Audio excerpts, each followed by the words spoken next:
Habari ni Munibullah Marunda hapa, mtaalamu wa mifumo ya usalama kwa watoa huduma za kifedha. Tunawasaidia watoa huduma za kifedha kuondokana na changamoto za usalama katika biashara zao. Changamoto kama vile kuona upungufu wa fedha wakati wa kufunga mahesabu, utapeli, wizi wa kuvunjiwa maduka wakati wa usiku, wizi wa kuvamiwa wakiwa njiani kwenda au kurudi kutoka benki, nyumbani au ofisini. Na leo kuna jambo moja kubwa nataka kukukumbusha. Kama wewe ni mtoa huduma za kifedha au unamiliki biashara ya huduma za kifedha, kuna mambo kadhaa unatakiwa kuyafahamu na unatakiwa kuyazingatia, kuyafanyia kazi. Na kama jambo hili nalokuja kueleza hapa au sio miongoni mwa mambo ambayo unayazingatia, basi kuna chances nyingi kwamba unapigwa, yani unapoteza hela zako, unaibiwa bila wewe kufahamu. Na jambo hili ni jambo ambalo limekuwa likifanywa na taasisi zote kubwa za kifedha, kwamba huu ndio mtindo wanaotumia katika kuhakikisha kwamba mwenendo wa fedha kwenye ofisi zao uko sawa. Na jambo hili nimekuwa nikilieleza mara kadhaa kwenye madarasa yetu ambayo tumekuwa tukiendesha kwenye mitandao, kwenye WhatsApp na kadhalika. Na jambo lenyewe ni kufanya kitu kinaitwa snap check. Most of business owners, wamiliki wengi wa biashara za huduma za kifedha, hawafanyi snap check. Snap check ni utaratibu wa kukagua mahesabu kwa kushtukiza bila kuweka ratiba inayoeleweka.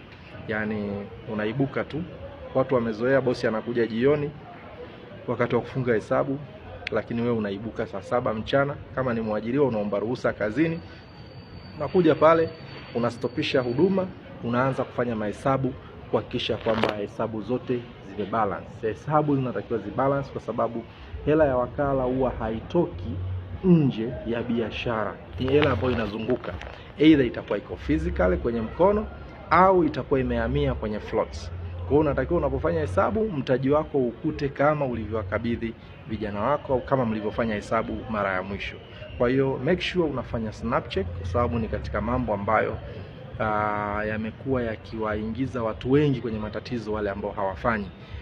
Na rafiki yangu mmoja yuko Mwanza, ananiambia kwamba yeye alikuja kugundua baada ya muda kwamba kijana wake ambaye yuko dukani kwake ana ofisi nyingine za uwakala na zinaendesha biashara kwa kutumia mtaji wake.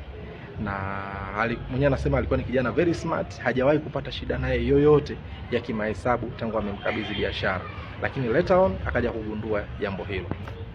Yes, yuko mwingine, mmoja wa wateja wangu ananiambia kwamba alikuja kugundua kwamba mmoja wa kijana wake wa dukani alikuwa anakopesha watu, anafanya biashara ya kukopesha kwenye biashara ya bosi wake. Kwa hiyo hizi ni changamoto ambazo zipo katika biashara hizi. Kwa hiyo ni lazima uwe unafanya kitu kinaitwa snap check. Shtukiza, ibuka ofisini katika muda ambao hakuna mtu anategemea kwamba bosi anaweza kuja saa hizi, fanya snap check. Ukishawazoesha hivyo kama bosi anaweza kuja wakati wowote, discipline itajengeka. Na kama mnavyojua, binadamu ni kiumbe ambaye kama hujamtengenezea utaratibu, hawezi kufuata utaratibu.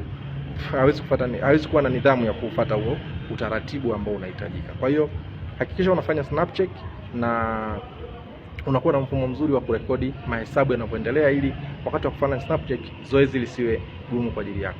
Mpaka wakati mwingine, ni mimi ninayejali kuhusu usalama wako, Munibullah Marunda, mkurugenzi wa Safety.